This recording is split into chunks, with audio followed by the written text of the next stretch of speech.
Complete blood count, जिसे CBC भी कहा जाता है, एक बहुत ही आम ब्लड टेस्ट है। यह आपके खून के विभिन्न हिस्सों को मापता है और आपकी सेहत के बारे में महत्वपूर्ण जानकारी देता है।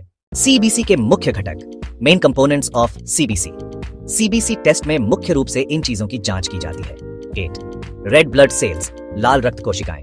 आरबीसी काउंट, ये कोशिकाएं आपके फेफड़ों से ऑक्सीजन लेकर पूरे शरीर में पहुंचाती हैं। अगर आरबीसी काउंट कम है, एनीमिया, इसका मतलब हो सकता है कि आपके शरीर में खून की कमी है। इसके लक्षण हैं थकान, कमजोरी और सांस फूलना। अगर आरबीसी काउंट ज्यादा है, पॉलीसाइथीमिया, इसका मतलब है कि आपका खून गाढ़ा हो गया है, जिससे खून के थक्के जमने का खतरा बढ़ सकता है। 2. व्हाइट ब्लड सेल्स, श्वेत रक्त कोशिकाएं। ये कोशिकाएं आपके शरीर की सेना है जो इन्फेक्शन और बीमारियों से लड़ती हैं। अगर डब्ल्यूबीसी काउंट ज्यादा है, ल्यूकोसाइटोसिस, ये किसी इन्फेक्शन, सूजन या किसी गंभीर बीमारी का संकेत हो सकता है।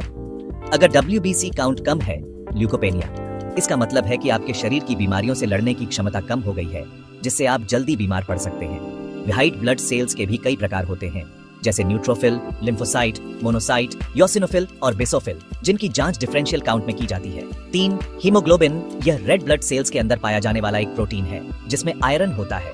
इसका काम ऑक्सीजन को पकड़ कर रखना है। कम हीमोग्लोबिन, यह एनीमिया का सबसे बड़ा संकेत है। ज्यादा हीमोग्लोबिन, यह आमतौर पर तब होता है जब शरीर में ऑक्सीजन की कमी होती है, जैसे कि धूम्रपान करने वालों में या ऊंचाई पर रहने वाले लोगों में। 4. हेमाटोक्रिट, यह बताता है कि आपके खून में रेड ब्लड सेल्स का प्रतिशत कितना है, यानी आपका खून कितना गाढ़ा या पतला है। कम हेमाटोक्रिट, यह भी एनीमिया या खून की कमी को दर्शाता है। ज्यादा हेमाटोक्रिट, यह डिहाइड्रेशन, पानी की कमी या पॉलीसाइथीमिया जैसी स्थिति में हो सकता है। 5. प्लेटलेट्स, ये खून के सबसे छोटे सेल होते हैं जो चोट लगने पर खून को जमाने, क्लॉटिंग में मदद करते हैं ताकि खून बहना बंद हो जाए।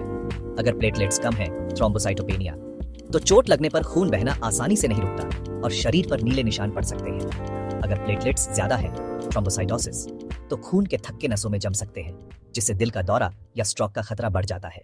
6. मीन कॉर्पस्कुलर वॉल्यूम, एमसीवी, ये आपके रेड ब्लड सेल्स का औसत आकार, एवरेज साइज बताता है। इससे एनीमिया के प्रकार का पता लगाने में मदद मिलती है। एमसीवी ज्यादा है, मतलब रेड ब्लड सेल्स का आकार सामान्य से बड़ा है। यह विटामिन B12 या फोलेट की कमी से हो सकता है।